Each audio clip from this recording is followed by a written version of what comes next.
Vote! Vote! Yes. Vote! Vote as if your life depended on it. Bring out your dead! Bring out your dead. Vote! Bring out your dead! You make it sound like we're hitting the plague. I love There's it. a unicorn! Bring out the dead! Vote! Great way to start the show, Bambos. Let's watch Gladiator! Bring out the dead! I feel like it's a Monty Python skit. Cheers, my friend. Cheers, yes. my friend. I missed you yesterday, Andy. I know. On the sofa, at least. But it was so nice to sit with your wife. Anyway, today, Andy, who do we have? Take it away. Today we've got Elisabeth Luntz on. I've avoided the discussion of politics on this show for 4 months, at least, just because I have not had a real interest in it, to be quite frank. I do watch it quite a bit. I enjoy seeing the dynamic. Enjoy is, I use that word lightly. I've been curious and fascinated by looking at the dynamic in the U.S. over the last years, way before Trump even. And I was really sort of thinking, this show is about personal stories. It's about... And we're going to do this on? Bastard. We're going to be with Elisabeth Luntz, and we're going to be discussing her life and politics and the fact that this is the day of the election in America. We're doing that on. Andy perfectly planned it. A wonderful chaos. This.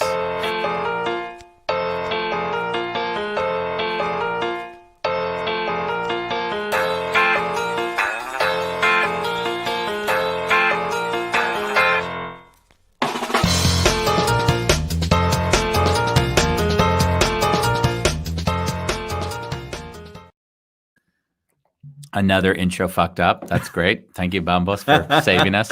I just let him go a little bit. I would like to go through one time without playing the intro song because I forgot it completely. And then at the end of the show, you say, Andy, why don't we play the intro song twice now because you screwed it up the first time.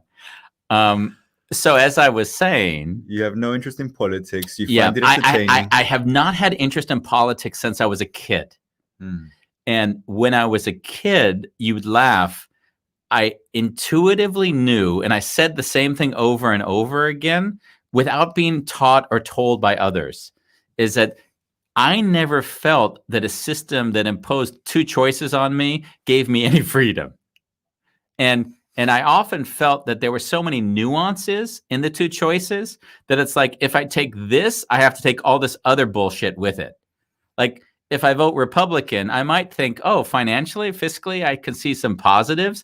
But then they force me to be anti-abortion, like, what the fuck is that about? Like, why can't I go like as a menu item and say, okay, I want that menu item, that menu item, that menu, that doesn't exist. So I have to pretend like there's two choices, but this is freedom.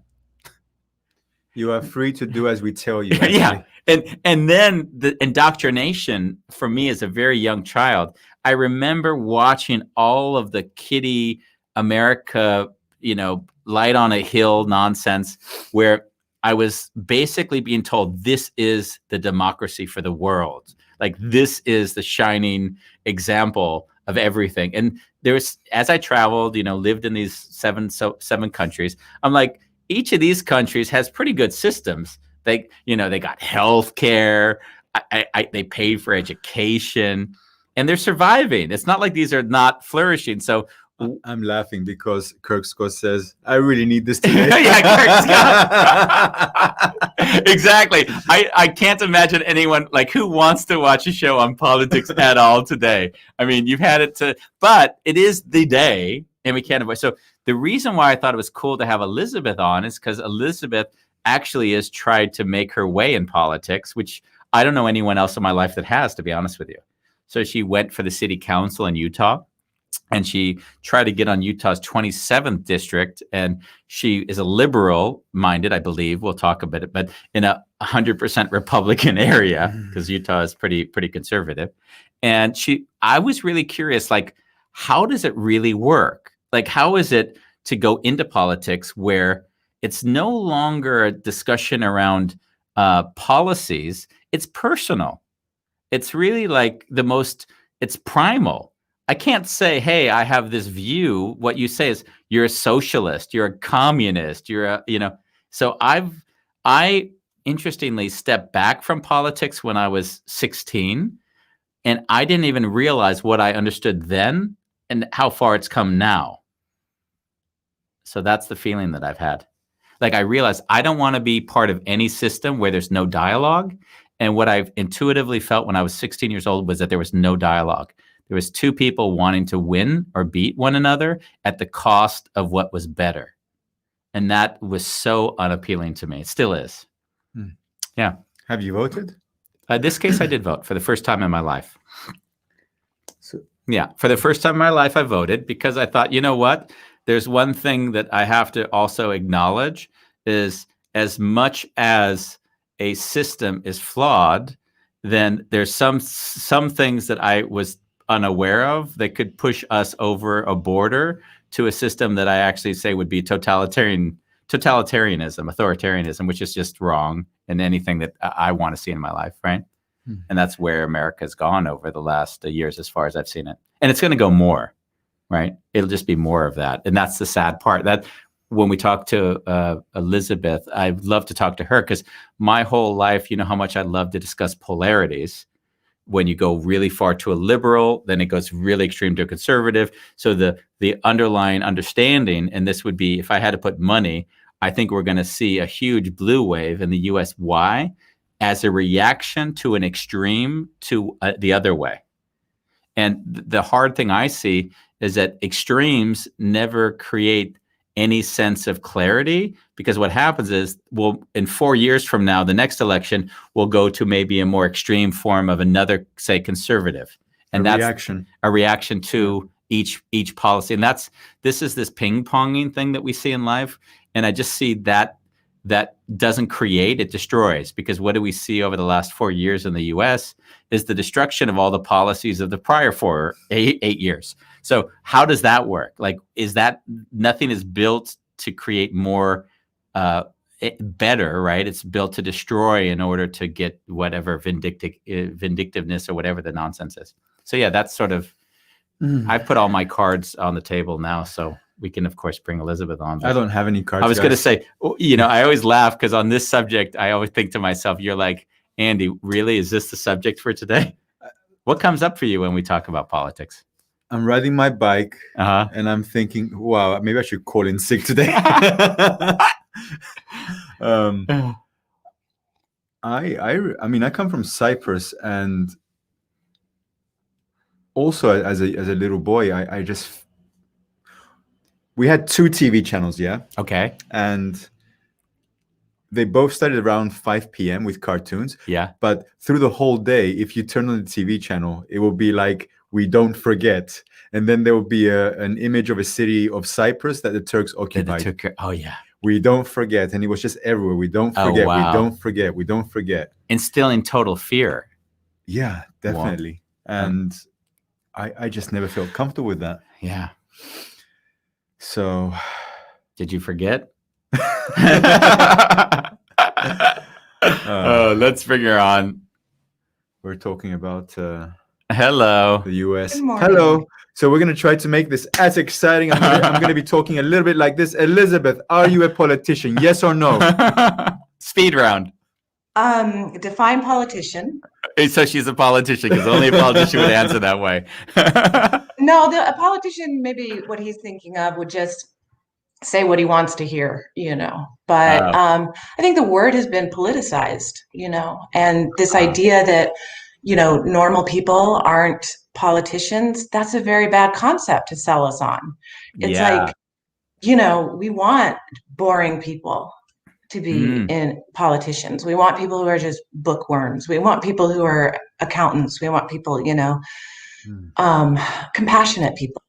But so, I mean, you did run for office, and by running for office, you would have put yourself in the political ring. Oh yeah. I got involved in the issues first, and the first thing was a water issue in my city. And so we had a public utility. So it was a publicly owned water company. And so that's very unusual in the United States. And I recognize that, you know, I was reading a lot and about the importance of water, and it's the only thing that keeps, you know, society alive, basically. And I saw that the city, this was after 9/11, was making a move to take over control of that people-owned water company. Uh-huh. And so that was a ballot initiative that we got involved in, and it was just brutal, it was a really brutal introduction to what politics is really like. And So from that story, I'd love to, because I've always felt that politics goes nasty because, and in a weird way, by going nasty, they create whatever, like, misery in you, so that you just you don't want to pursue it. So what would they have done specifically to try to make it nasty, if anything? Well, like breaking signs. Like you think, oh, that's just childish, But we used to have like wooden stakes that we put them in before we started using the metal things. Yeah. And they would just break the signs, which after you've spent time personally putting them in the ground and your children and everything, it's such a visual and visceral experience to see somebody take away your freedom of speech. Yeah. And it is a class B or A misdemeanor. It's not just a little game. It's communication is essential in our democracy. So that was really nasty. But the main thing they do is to try to the opposition will try to create confusion. And so they don't have to convince the public to vote against it or to have a strong feeling. They just have to create confusion, like, don't know, vote no, Yeah. And so that was basically their only campaign, which is very easy. You don't have to have any facts. You don't have to counter their arguments. You just say, isn't it complicated? And that's how that works. You know what I always found interesting when I studied politics, and this is from long way back, was that said a democracy relies on an educated populace. Right. I think it was back to the Greeks even. That it was like, if you don't have an educated populace, then democracy no longer works. It's the greatest threat to democracy is an uninformed populace. And that is why you see the infiltration of bad information into our dialogue, is because that's how you bring down a country. So you make them make poor choices. Yeah. It's much cheaper than raising an army. It's totally much cheaper. Right. Destroy them from within. Right. Create a propaganda machine that they destroy themselves. It's almost like Sun Tzu, Art of War, like turn them on themselves so you don't have to fight the war with them. Yeah. 100%. We have finished that book, but yeah. Yeah, I don't think we ever can finish it because it's always like statements that leave your brain wandering for ages. Yeah. Bolalong, I'm sure you know Bolalong from South Africa. He loves politics. He's a politician himself. That's so not true. If there's anything Bolalong is anything that you'd have to identify him so that he would have to defend it, he is not that. Which I kind of love, and I believe that's something that I think we all share. And I'm not sure, at least Bambos and I, is that the whole idea that I would identify myself as a Democrat or a Republican or whatever would then mean that defines how far our dialogue goes. Meaning the policies are secondary to our political identities, and I think, for me, that's always been an issue. It has been an issue from a childhood for me. And that's tribalism. And what you're talking about is politics through the filter of television, that makes ratings. People want to watch people fight. People want to see blood. People want to see the protests, the riots, even though that's only 7% of the protests. That's what they want to see because it sells products. It's like, oh, I need to buy a car, or I need to eat something, or, and so they're priming the audience for that. So the beauty of getting involved in your local politics is that you're actually talking to people and you find that, these Republicans in your area are way more moderate and they sound a lot more like you do. And they have the same concerns you have. And so they've been highly propagandized to hate liberals, women, and politicians, let's say. And it's just been brought to like one issue to abortion. And so that's so then the dialogue is immediately stopped. We can't talk about anything else because, you can't get past that. And so reframing that single issue became really apparent to me, how important that is. Like, we're against abortion as well. We just see a different way about going about it, because I'm being labeled as somebody who wants to kill babies, Yeah. and it's like nothing could be further from the truth. And that's when you realize like how deep this propaganda, goes. And But I so mean, in a lot, that's the point, though, is that in order to win, I need to vilify you, not understand you. right. And so you have, if you run for office, even if you know you're going to lose, that was one of the most important things that I learned. And I wanted to teach, because it's right. You're right. It gets so tribal and politicized and polarized that nobody wants to be around it.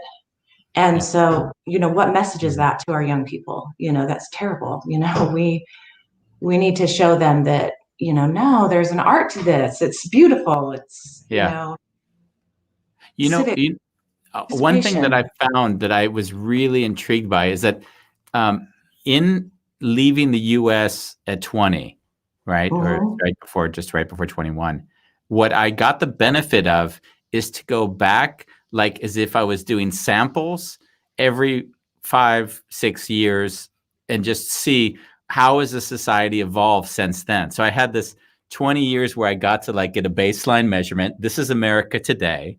And then I'd go back. And what I found utterly fascinating was, I think that I've got a perspective on something that a lot of Americans don't, by living outside and looking at it over time. And that is the birth of cable television and Fox News. Right. Because what I saw, and from an outside perspective, going to America, I'd always sit there and think, wow, what I What the see fuck? is that they're taking a side of a discussion, and great, there should be two sides to any discussion. But the thing was that they were putting in the editorial as news, and then the editorial was replacing the news section, which is something I'd never seen before in anything. So I was like, wow, so people are going to opinions for news. And People aren't, yes, we are not an informed society about journalistic principles and the ethics of journalism. And so we were incredibly vulnerable to this psychological manipulation. And that's what led me to get into journalism. And journalism is politics. Politics is the law. I I know when I use the word politics, it's different than what other people use it as, but it's not this circus and this clown car thing. It's politics is applying the law, to our rights, our liberties. Somebody being able to put you in jail for smoking marijuana. Yeah. 10,000 people a year are arrested in Utah for that. And the church comes out, the LDS church, who is very intertwined with our politics here. What does which LDS makes stand for? Latter-day Saints. Okay. What does that Mormons, mean? the Mormons. The Mormons. Okay. Yeah. Latter-day Saints, yeah. And so there's a very fine line, because if you criticize the politics, then you're criticizing the church. And so you create a lot of kind of knee-jerk and backlash for that. Many politicians will hide behind that as a shield. They'll use it to their communication advantage. That's something in this state that's somewhat unique, I think. Yeah, well, I mean, Bambos maybe isn't aware of the, but I spent a lot of time in Utah because Stephen Palmer, the person who edited both books, lives in St. George.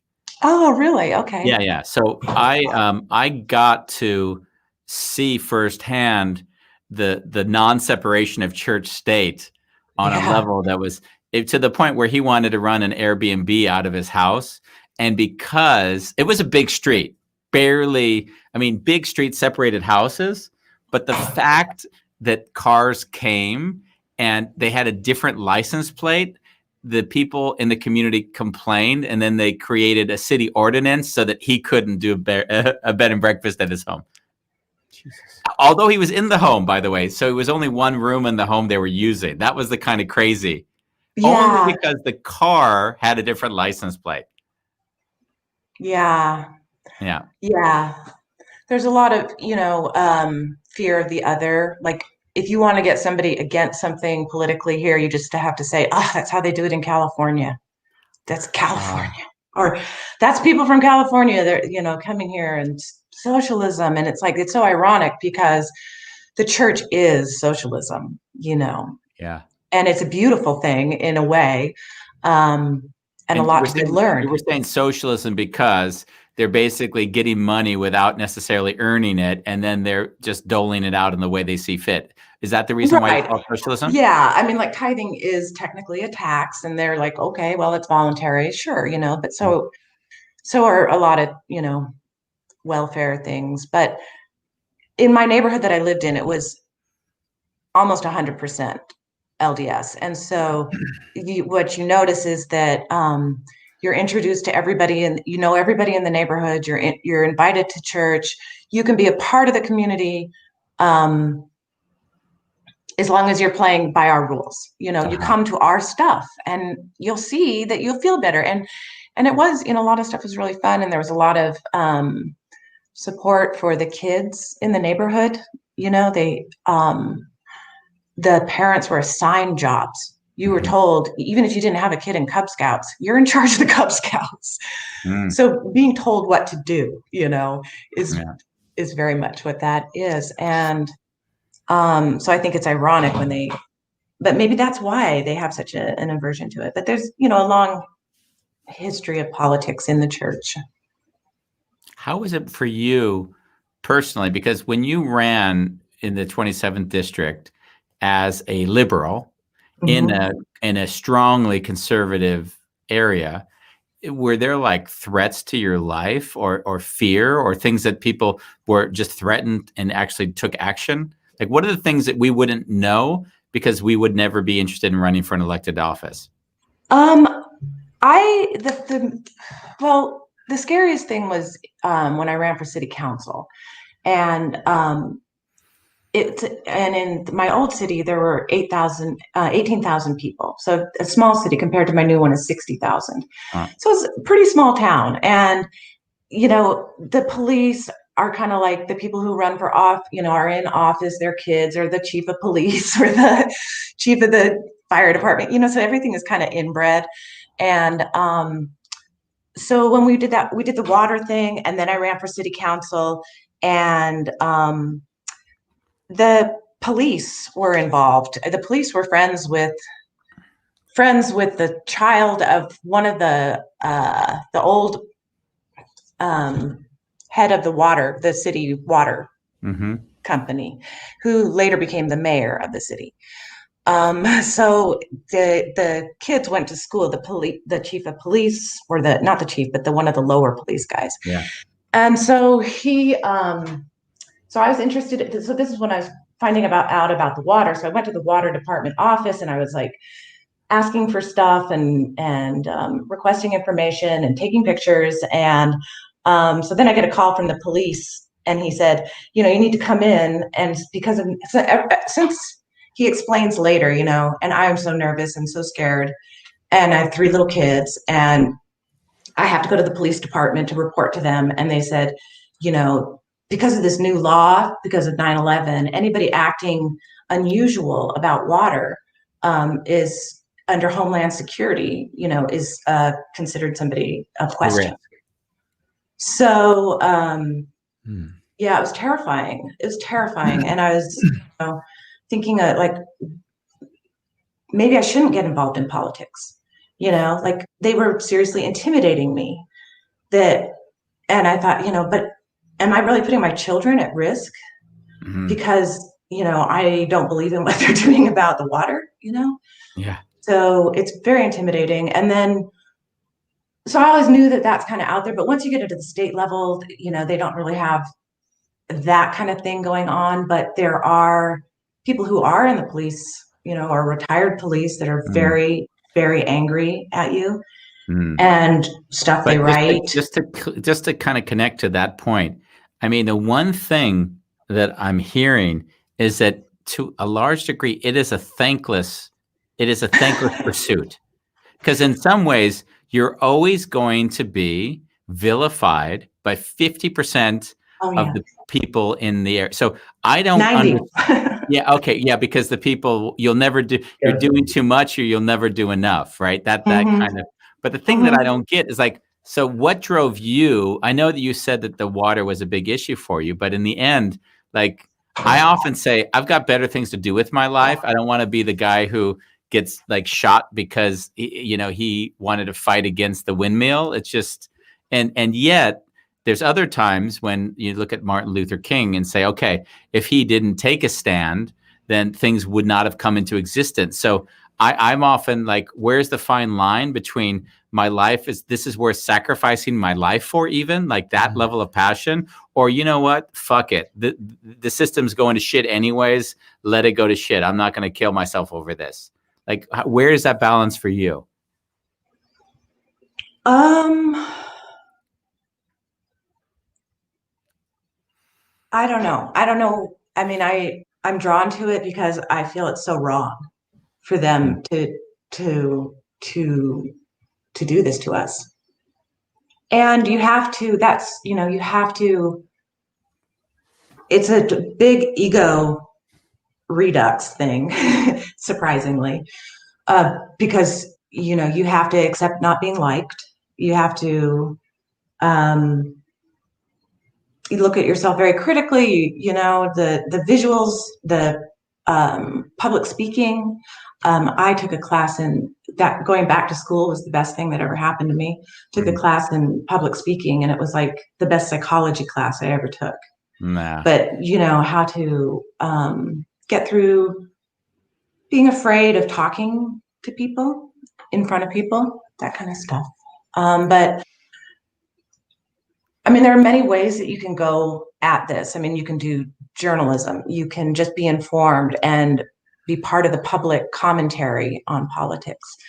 I'm working with the ACLU right now through school for an internship, American Civil Liberties Union. And every day I read letters from people in prison. And I think that really, shifts, your perception of what freedom is, and I think there's an amount of what they call white guilt. And I feel like I'm privileged. And rather than feeling bad about that or embarrassed to use my privilege. And that's so where I that kind of gave myself permission. I was going to say, would it come, because I'm looking for what's like, why choose one path or another? Like, as you heard, I saw you cheering. This is the first election I voted in. Yeah. Oh, I'm Yeah. so happy because I could tell, you left this country. And so in a way, like you weren't here feeling it, and it's been terrible. And ever since, 9/11 really is where it started. And it was the reaction, 9/11 was bad enough, but then the reaction of this violence was just so painful to watch the opposite thing happen, and to feel and recognize my kids could be pulled into this. Yeah. When I knew that it was going to go to shit was maybe 15 years ago, something. I was on a fitness treadmill, one of my business ventures, and I saw every day on Fox News, they had an orange alert, a red alert. So what I saw was happening is you were priming the adrenal glands of every viewer every day with fear. Like, arbitrarily, today is a red day, be scared, and that there was somebody controlling, there's somebody telling you. Yes. Like, this day, we don't know where it's going to happen, but be aware there's a high likelihood that you all the time. Yeah. Could you imagine terrorism that? Yeah, exactly. But people, and I was sitting there like if it happens that either, like, last night we had this terrorist attack in Vienna, and I'm thinking to myself, I've been to that. I've been to exactly where that happened. I spent a lot of my time there. This is my favorite falafel joint right in front of the synagogue where the shooting occurred. And I'm sitting there thinking to myself, like, you know what? Never in a million years would I imagine that it was going to happen, and not clearly on a night when we're in COVID lockdown, the day before COVID, like the total lockdown. And then you think to yourself, what if for the 5 years prior to that, every day they said red, orange, yellow? Like, it's not going to change the damn attack. It's going to happen or not happen, whether you put a yellow or red, except what you get is you get control of a society through fear. Yeah. And that's what you get. Yeah. Total manipulation. Yeah. Total. And this is where I see it leads, because you get tribalism through fear. That's what I've seen evolve in the US in the last 20 years. And there's so much to really be afraid of. My favorite quote is, if you're not at the table, you're on the menu. And it's 100% true. I mean, they are taking away our rights, and they are taking away our clean water, and they are taking away our clean air. They have horrible immigration policies, and these are hurting real people. And so, politics are personal issues. Getting away from TV was one of the best things I did. I haven't watched politics on TV really since the Clinton thing.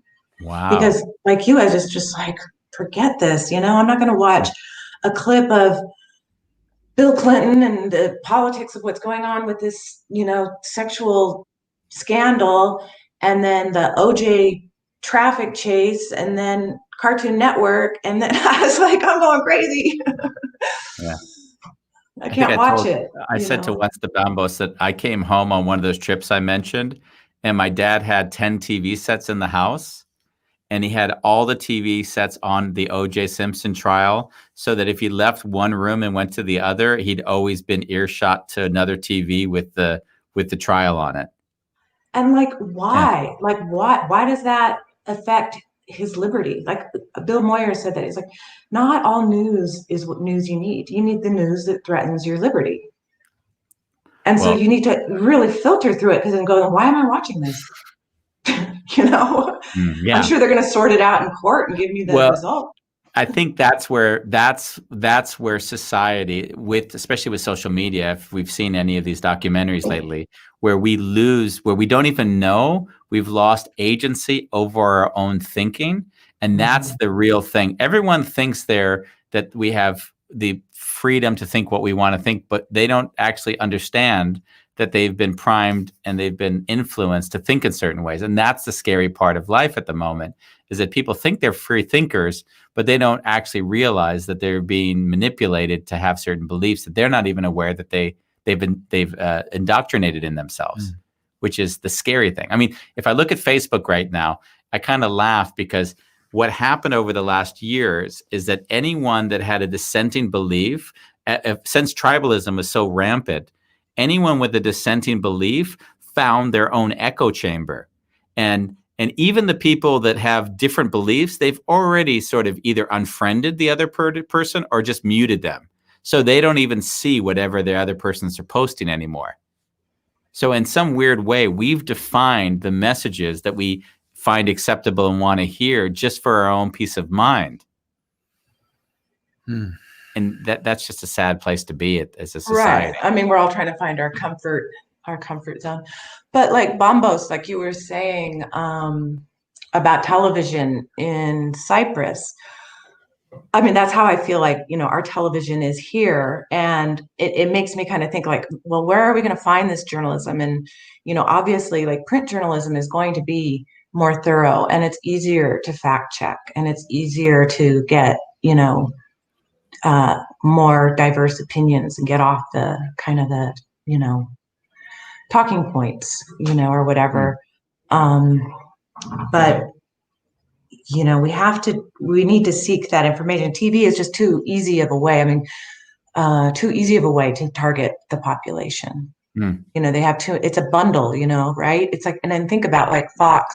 I was like, why do all these people have these Fox News? What's the draw to it? And I thought, well, it's on after the Super Bowl or a sports game you're watching or whatever, and you're just lying there, just kind of fat and happy and laid back and just ready for the information to be, fed to you. Yeah. And we really need to resist that so strongly, and it But I doesn't mean, mean not reading opinions you don't agree with. Like I have to read stuff like good stuff Trump did. Yeah. I'm like, how what do do you you really switch think? it though? How do you switch it? Because in a weird way, the system now has become so tribal that to the point now, who knows? We're watching this while the election is occurring, but on several people's minds, there's either party that wins. We're looking at a sort of a revolution like scenario where one party feels like they've been stolen from an election.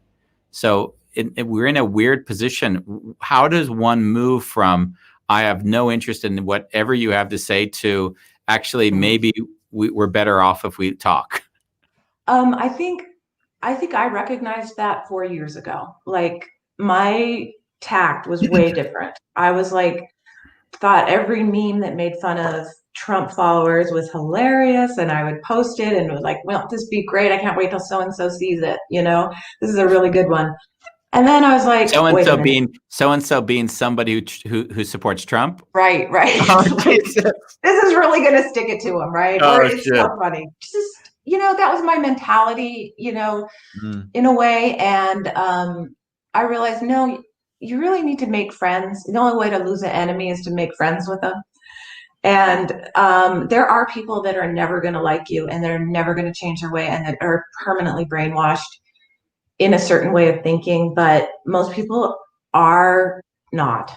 Most people are not. And so you make these connections, and I have been really happy to see that people 4 years ago in my community, my old neighborhood, for instance, that were just kind of moderate Republicans are pro-Biden. They're just like, no, this is not okay. I'm not okay with these Trump trains running people off the road. That's aggravated assault. You don't let a drunk driver do that. Why do you let, people endanger lives, and how far will you go to condoning dangerous behavior because he's on your team and because he's the biggest bully in the room? No, somebody's got to speak up way before then. Yeah. So I think that we have built some bridges, and that's working. When you work in politics and like in city level politics, it's nonpartisan. You're working with these really Republican people for protecting your city water rights. You're working with them. And you often are switching alliances and stuff. So you don't burn bridges and call people, nasty names, because they might be your political ally next time. And so, and that is so different than, the way we're trained or taught to think about politics on television. Yeah. Well, politics on television is entertainment in that sense. Bolalong says, I'm prepared to fight the injustices, but I'm scared to get into office. I've seen good people fail when they reach that level. Once in office, you have power, and that's dangerous for me.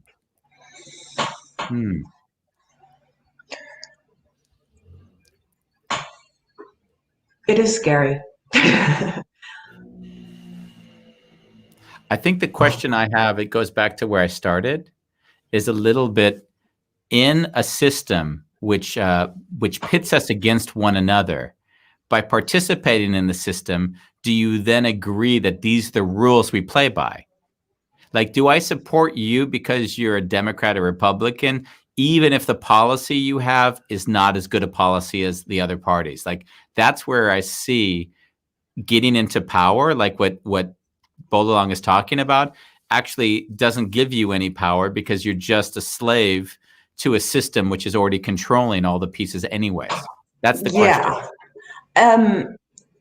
And what's the motivation? Why Bolalong do you want to be in office? Is it to help people? That's your motivation. The thing is every politician has a motivation, and finding that motive, they're not going to come out and tell you what it is, but everyone has a motivation. And so that's what the kind of like the journalism side comes in and informing the public about hey, this guy, he owns a business. He's got a huge conflict of interest. That's what the real thing is. It's money and getting control of the public, money, coffers. Um, so And yeah, so if you, that's a big question, that one, about the money. Because Mhm. at some point, the US, unlike any other place I know in the world, has money is so influencing. Now, yes and no. Money influences all politics. So let's also get that clear. But in a weird way, the US has made this sort of like, I think it was really sweet because I think Jim Carrey said, I wish that every politician had to wear a jumpsuit like someone who drives a Formula One car with stickers from everyone who sponsored their journey into politics. Because in a weird way, all they do is they own and they have to repay all of the debt of the people who funded to get them there.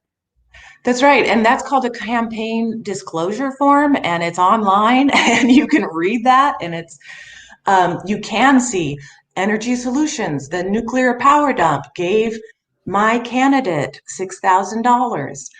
Oh, and they also ran legislation that gave them a huge tax break. So now we're paying for them, and they're not doing the inspections, and they're not getting punished for not doing the inspections. And so it's that nexus. And so people want to get into power to exploit resources and to do things that harm the public to a small group's gain. Yeah. And so trying to keep it, the money that we put in for our taxes to be used for the public good. And a lot of that is just exposing, what these people are doing. And that was a lot of my candidacy, was like, I'm not going to make a bunch of promises about what I'm going to do, but I will tell you, I will keep you informed when, a bill comes up that is against our interest, and that we should not. I mean, there's no reason the people in Highland should be voting for a nuclear waste dump in another part of the city to be getting tax breaks. Yeah. Show me the financial gain we get for it. What's the, Yeah, what's the payback? But then the sad part is that one company who's going to get legislation in their favor, they'll pour money in to campaigns like you said. If you don't know, vote no. If you don't know, vote no. And that's the sad part that I see, is that at some developers, cement manufacturers, all those big industries. Yeah. So Elisabeth. Oh my God! Hold on. He's not asleep. It's 42 minutes. I'm loving this. Can we savor this moment just for a moment? I'm just going to kick back and let you do the rest. Really? Please. I'd love to see you. Please don't. Don't kick back. So you still believe in politics? Yes, more than ever. But I believe in it in a different way. Like, I understand now that politics can we use a different word than belief? Yes. I understand politics. I understand that politics is understanding the law. And so if you're not armed with that, all people are going to do is go out and be angry and violent. But if you can intellectualize it, if you can figure it out and figure out how to control those laws, how to manipulate that, that's where the real power is. And so I believe that, we're struggling with information and knowing how to help ourselves. It's like I read these letters from people in prison, and they don't understand the charges against them. Or like, I worked for this company and they wouldn't pay me, and I was an independent contractor, so the state wouldn't protect me. So how was I supposed to get my money? It's like, if you're not informed about how the law works, you are going to be a victim of it all the time, over and over. And so for people without a lot of money, that's who's going to be filling up the jails. So are we talking about Black people here? Like, that's the first thing that comes to my mind. Oh, for sure. I mean, definitely we see racial divide, and that's the problem, Yeah. Oh, that is a big, huge can of worms. What we're seeing with the Black Lives Matter, is not only are we seeing like rampant racism existent within police forces, which is very dangerous because they're trusted with so much. But an indifference when they're picking on communities of color because they're easy, they're low-hanging fruit. And the indifference that white people have about this violence towards Black people is the institutionalized racism that we don't really recognize. We had a guest on that said something really profound to me once when the topic came up. He said, Andy, we're talking about a person who didn't necessarily have any support for Black Lives Matter. And he said, that person has the luxury of that not being something they need to deal with. Right. The privilege that's not, or it's just not their problem. So it's not a problem. And the prisons are a business. Yeah. So you need to fill them up. Yep. That was actually from Bullerlang a few shows ago also. Yeah. That's very true. So when the people in general, like I'm thinking of people in suits sitting in these big conference rooms and they're discussing the fate of the country, and each individual has their own agenda, and each individual is connected to a multinational company or some form of self-interest or influence, then I notice I just hold my breath there. Like I feel a paralysis where helpless. Like, what the fuck? We're helpless. Yeah. We need to get money out of politics. That was my main thing that I ran off, and I don't have my flyer with me, but one thing I did was, made a diagram of how much money was coming in from my neighbors and friends and what amount those donations were, and compare that to my opponent and where all their money was coming from. And it was remarkable. It was like 2% was coming from our own district going to my opponent. Whereas, and he had, and then he put in thousands and thousands of his own dollars, so he had a war chest of, $20,000-$30,000, which he paid back a lot to himself, which is how that works. The money gets laundered through other politicians in the party. Will get money from, say, Energy Solutions and then give the money to him. And so it's kind of washed through, so people can't really follow the money very easily and understand who's responsible for this mess.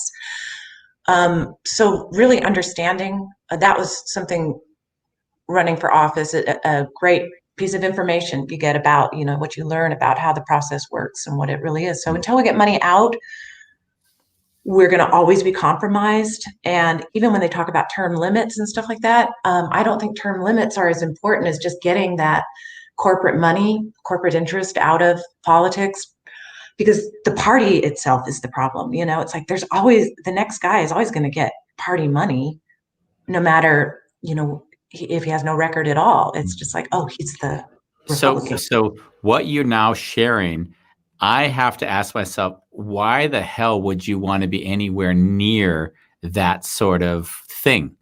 Like that's what I can't understand. Like, I'm the squeaky wheel. There needs to be somebody who's bringing up these issues. Otherwise, we're all just like sleeping through it. It's like, I had to put myself out there, even though I knew I wasn't going to win, because I needed to raise the issues. And so otherwise, nobody's going to talk about energy solutions and nuclear waste. Nobody's going to talk about campaign finance reform. Wow. And I think, as an amazing thing. You talk about coming back to the United States and seeing how like Fox News and television had evolved. But look at the internet, it's like, that's what enabled me, a person without a lot of money, to be able to run for office. Is like, oh, okay, now this barrier, because like communication is what your barrier is, and access to media, it's expensive. And so, for Facebook advertisements and stuff like that, it was amazing. It was that's the democratization. Like that's a democratization. You've got a democratization of information, which has a consequence. Yeah, exactly. So that's the one positive thing, but on the negative side, it can be used for evil. So And I think that's what I remember watching some movie about the creation of the internet. And it was like, it was just a small group of people and they were so excited and they had the best intentions and everything. And they really didn't imagine that people with bad ideas would be involved as well. Yeah, you forget that like people have been, I mean, I think there was a lot of these documentaries that are on Netflix nowadays, but I think the one, the I don't know, The Big Hack or something, when I saw that, I didn't realize how much you could influence people not to vote to impact an entire election. Yes. So just by suppressing people's desire to vote, you actually create the opportunity to win an election. It's just, it's and on a systematic level, which is disgusting. We have Bola Long back again. In South Africa, they made sure that Black education is not up to scratch. They reserved some jobs for whites. They demolished the family unit, and now the prisons are filled with Blacks. Yeah. It doesn't sound all that dissimilar from the US, no? One of the first books I read was Nelson Mandela, and that really, formed a lot of my political ideas. And while, I have a feeling it's not like I have a feeling it's much worse than the United States. But I haven't been there. Yeah. But I think in the United States, we live in such a bubble, and we don't realize, how terrible people still are and the potential and how that we can see that starting to bubble up in our country because these people are normally repressed in our society, but with the proper encouragement, we have it. We have a lot of it. When I was in Cleveland, I do a lot of nonprofit work at schools. And I went to a school and only one child in this entire school had parents that were actually married. Only one child in the school had parents that were married. Like together. Together. And a lot of it was because social welfare in that system allowed the parents to get benefits they wouldn't get if they were married. So they chose not to marry in some cases just because they couldn't survive without the social benefits. It was really that's a terrible system. Yeah. Oh, it was. Right. I cried when I left the school because I'm looking at these kids. I mean, they're just adorable, loving. You just see this essence and you realize, what do they have to look forward to if the system that they're in is priming their brains to have such low expectations of what's possible in their lives? It was. Yeah, it was there's really a whole hard. lot to unpack there. Yeah. Yeah. But that's a sad part of like the privilege we spoke about earlier. Bola Long asks you a question, which is quite a funny question, actually. Does Elisabeth know why comedians are so successful in politics lately?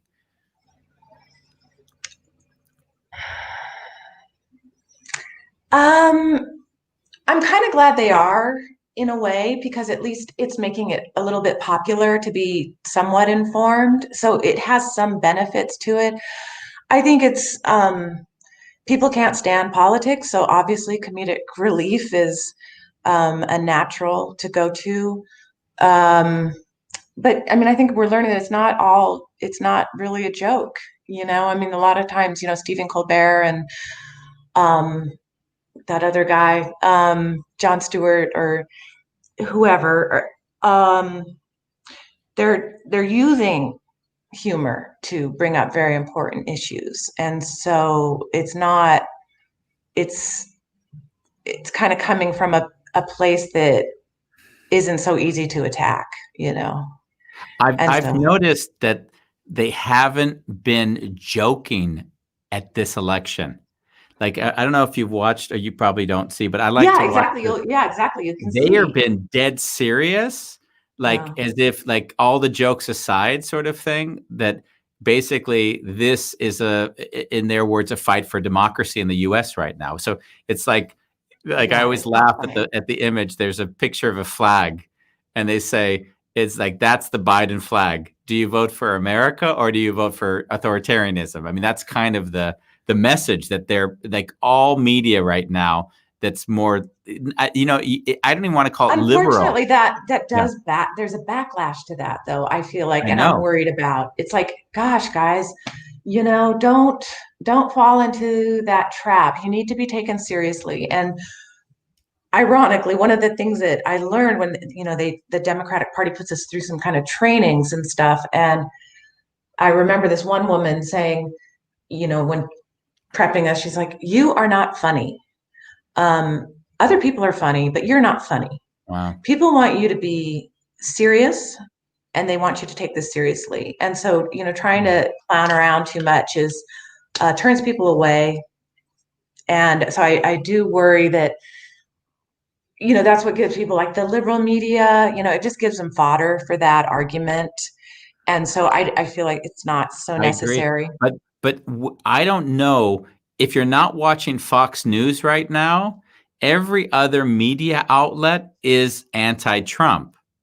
Like there's no media outlet right now that doesn't say, hey, this is a fight for democracy. Like even the ones like the NBCs or the NPRs, I mean, everyone has come up with a pretty strong message. So I don't know in the US, you're either in all of the other media camps or you're in the Fox News camp. There's no in between at all that I see at the moment.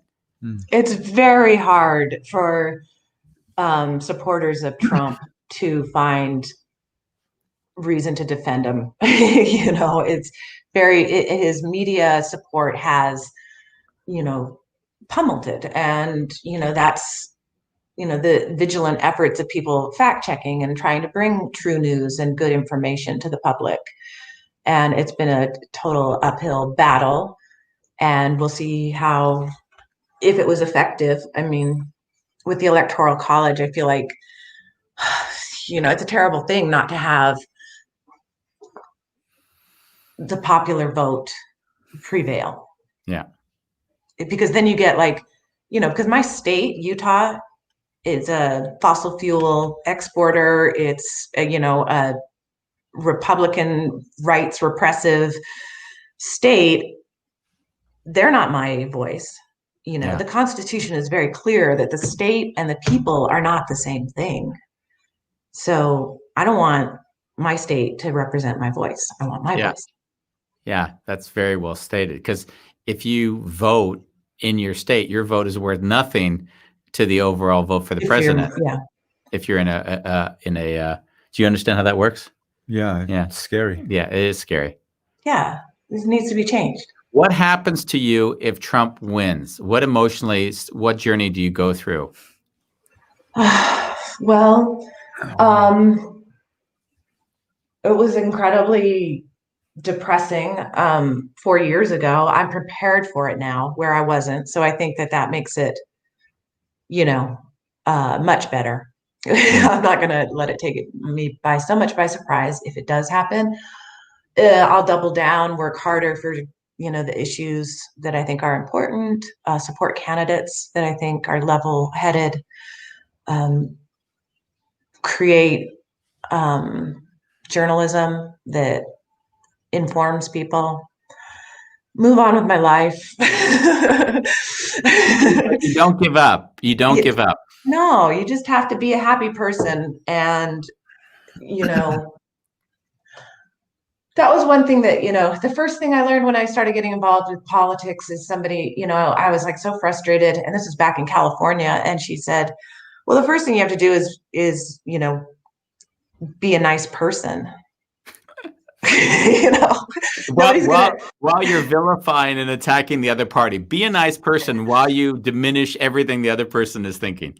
Well, you don't diminish everything they're thinking. You find common ground. You say, hey, I see what you're saying. I see your point. You do try to win. I mean, you got to win people over. It's a popularity contest, no matter what you want to call it, you know? So, but you know what I think is funny is that people, I believe, were so allergic to that even when you see like a Nancy Pelosi on TV now trying to act as if we're trying to find a mutual agreement and we're trying to find it, it seems so inauthentic when the other person is treating you so poorly. So in some way, this is the hardest thing, is that you don't want to fight fire with fire, But when someone changed the ground rules, the question is, how do you engage the system differently? And that's something that I found very fascinating the last years.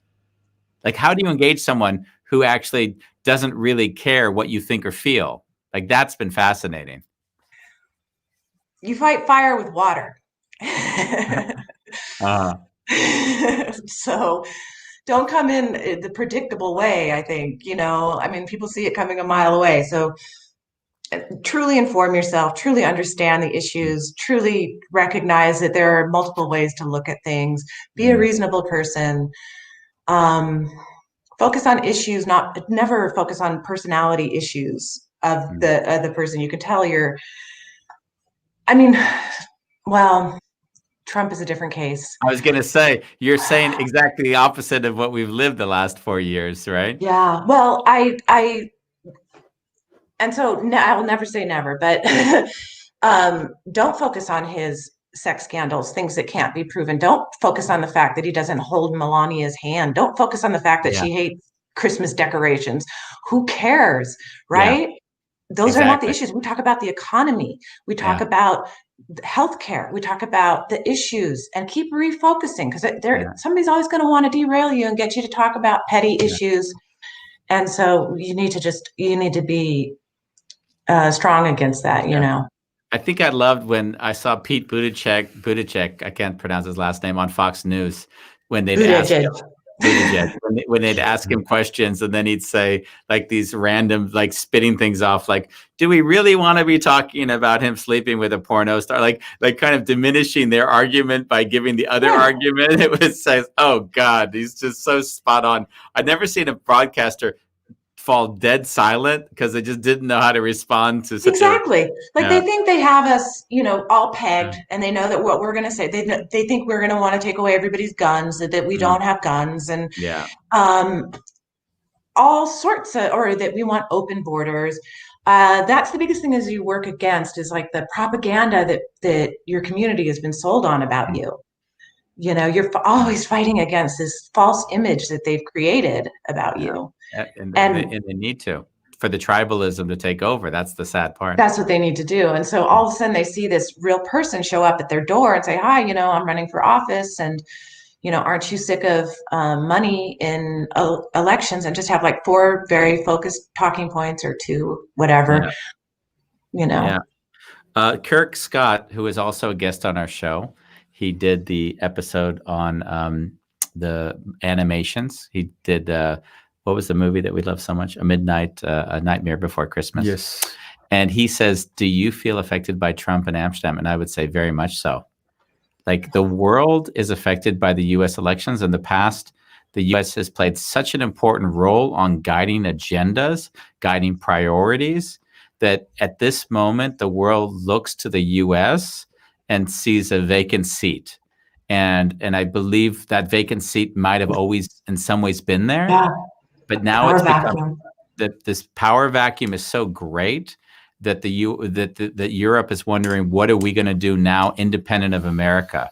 So whatever status America had, even if it was just a kind of an imaginated status, that status is now gone with Trump. Like, people don't understand that at this moment, like, America in the Trump era lost all of the, wow, that's someplace I'd want to live. Right.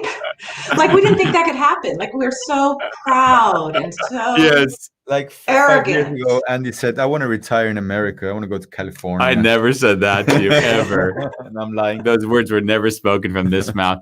I actually said, you're going to laugh, why would I want to go to a place where I have to work to be able to afford to retire because I can't pay for my health care? My health care is covered in the Netherlands. So I can actually live a very beautiful, relaxed life, knowing that, hey, if something happens, I don't have to sell my house so that I can get medical care. That's just part of our system. And then one would argue that system is bad because it's socialism and whatever He their teaches you to be argument. lazy and all the talking points. Yeah. And then you laugh and you think to yourself, wow, so you prefer living in riots, having to build fences so you live in fear, Buy a gun. buying guns, looking at your Right. neighbors dying because of diseases that they could have had if they just had a vaccination, or not a vaccination, or insulin that they can't afford. I mean, the idea is so radically crazy that I can't ever understand. You have to be indoctrinated in this idea of freedom. Nationalism is this Of nationalism. nationalism that Yeah. we can do no harm, that we're perfect, everybody else is shithole countries. That is this mentality, and we are such a sick country. I mean, Yeah. and people don't want to hear that. They think we're saying we hate our country, I but know we're that's the not. kind of thing. That's The irony, right? That's the irony, is that people aren't saying, "Wow, maybe it's the policies," and that's how it gets. And Bolalong comes from a shithole country, so he's just reiterating that the first time that we heard from the White House that Africa is a shithole was when they lost the helm of the country. Yeah, for sure. And you know who goes into Africa now? China. China has all the minerals, and they're working with Africa because they're filling in all the gaps that are left in the world. So, well, and in reality, Trump is invested in companies that are doing that too. I mean, though his real point is to make money, of course, Yeah.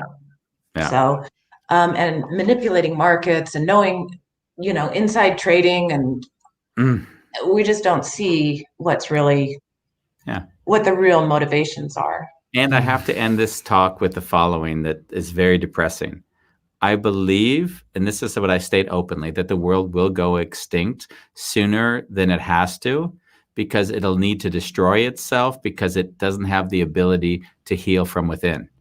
And that's the saddest thing I've probably ever said on the show. But this is the thing that I've always sort of felt like the weight of that helplessness, and yet not pretending that our systems, our governments, our agencies aren't capable of restructuring themselves in a way to stop the evolution of our destruction in whatever shape and form. I just don't see it.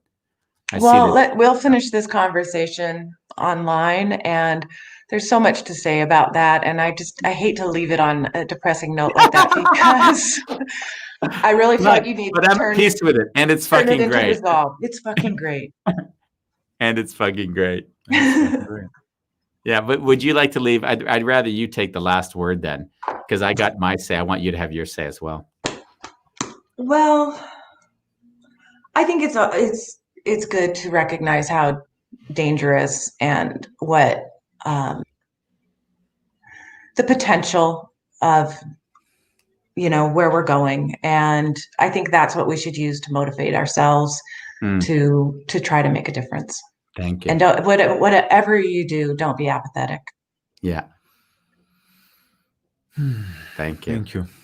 It's really nice talking to you guys. It's people like you that actually give us a fighting chance, actually, if we look at it that way. Yeah.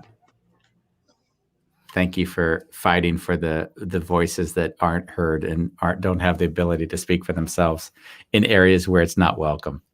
Well, thank you for doing it. I mean, your book really was an inspiration. Yeah. Both of them. She read both books, Bambas. Don't forget to write a review. I did. Clean bargain. I don't know how many people I've said, please leave review. It's the worst part of writing a book is the whole trying to have people write reviews for you. Yeah. Oh, I love having an opinion. Thank you, Elizabeth. Love you. All right. Have a great day. Love you guys. Good luck today. Thank you. Bye. Good luck to us all. Yeah. Bye. Thanks for going through that, Bambas. I did, didn't I? Yeah. How was it? Not as bad as I thought. Really? Yeah, just being present and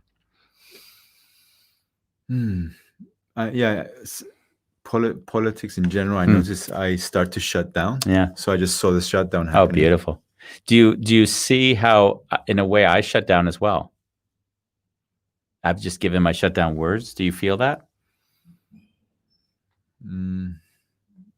As a kid, when I said earlier that people would be very, very accusative and treat me poorly when I said that I didn't believe in this democratic system. I didn't see the things that I needed to feel like I was, it valued what I wanted in the world, that they would actually, they would start to, treat me like I was stupid. So I actually had to learn how to make enough space for myself to say it's okay that this system and the shape and form it exists doesn't work for me, and I don't have to defend. Because the first question anyone asks, okay, tell me a better system. That's the first question I got asked 100 times over. Tell me a better system. Tell me a better system, which automatically forced me to defend another idea, which is exactly the point I was trying to make. I don't want to defend. I want to be in a dialogue where we look at a situation and try to understand one another. And I just see politics doesn't create space for that. Yeah. So I'll leave us with Bulelang's positive comment. The earth is going to shake us off like an animal infested with fleas. Wow. Nice, Bolalang. I love it. We are the fleas, Bolalang, I guess. Love you. Thank you for being with us. We've got some more great shows this week, no? Do we? I hope so. We have 2 weeks before we go on to our hiatus. So we should take a quick peek and just announce them. We have 4 shows this week. We're going to stop blaming dad. Yeah, we're going to talk about mommy-daddy issues. Basically, Erica Lynn, she came up with a moment in her life when she said, I'm not going to blame my dad for all my issues. So anyone with daddy issues? Your brain is tricking you. We're going to have Jürgen on. He's a professor from behavioral finance in Austria. And he's going to come on and we're going to talk about... You know this guy, right? Yeah, I don't just not know people, Bambos. I know people.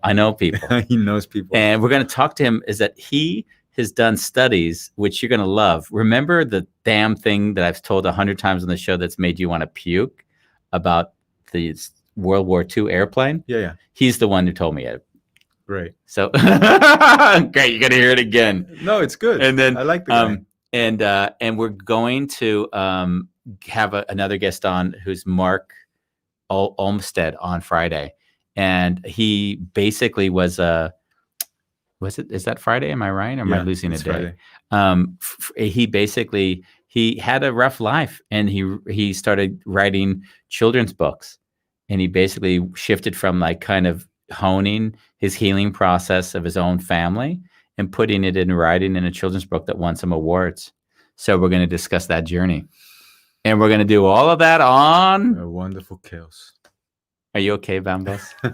Do you need a hug after the show? Absolutely, Andy. Love you. Love you. Bye.